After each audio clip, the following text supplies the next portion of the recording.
తెలంగాణ ప్రభుత్వం ఉద్యోగ ఉపాధ్యాయుల సమస్యలను నిర్లక్ష్యం చేస్తే రాజకీయంగా మూల్యం చెల్లించాల్సి వస్తుందని ఎంపీ డాక్టర్ కె లక్ష్మణ్ హెచ్చరించారు. ఎన్నికల హామీల మేరకు ఓపీఎస్ అమలు, 51% పీఆర్సీ ఫిట్మెంట్, పెండింగ్ డిఏలు, బకాయి బిల్లులు చెల్లింపుతో పాటు జీవో 317 బాధితులకు న్యాయం చేయాలని డిమాండ్ చేశారు. తెలంగాణ ప్రాంత ఉపాధ్యాయుల సంఘం ఆధ్వర్యంలో ఇందిరా పార్క్ ధర్నా చౌక్ లో జరిగిన మహాధర్నాలో ఆయన ఈ వ్యాఖ్యలు చేశారు.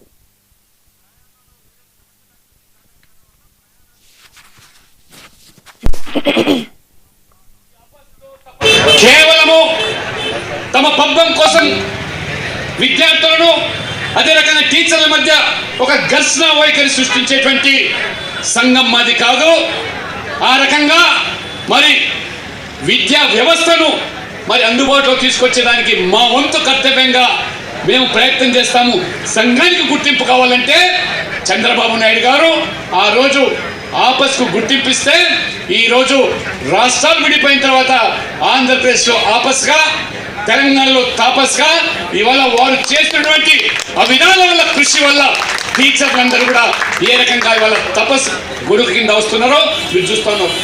అనేక సంస్థలు చూశారు, మీరు పిఆర్టీని చూశారు, ఎస్టీని చూశారు, రకరకాలైన సంస్థలు. అన్ని సంస్థల నాయకులు చివరికి మన గొడుగు కిందనే వచ్చినటువంటి ఉదంతాలు ఈ తెలంగాణ చరిత్రలో మనం కళ్ళారా చూస్తాం.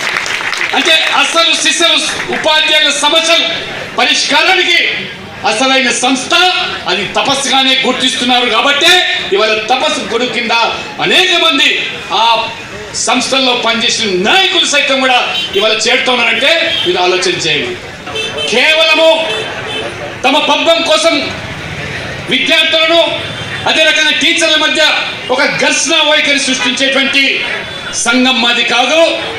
ఆ రకంగా మరి విద్యా వ్యవస్థను మరి అందుబాటులో తీసుకొచ్చేదానికి మా వంతు కర్తవ్యంగా మేము ప్రయత్నం చేస్తాము. సంఘానికి గుర్తింపు కావాలంటే చంద్రబాబు నాయుడు గారు ఆ రోజు కడప జిల్లా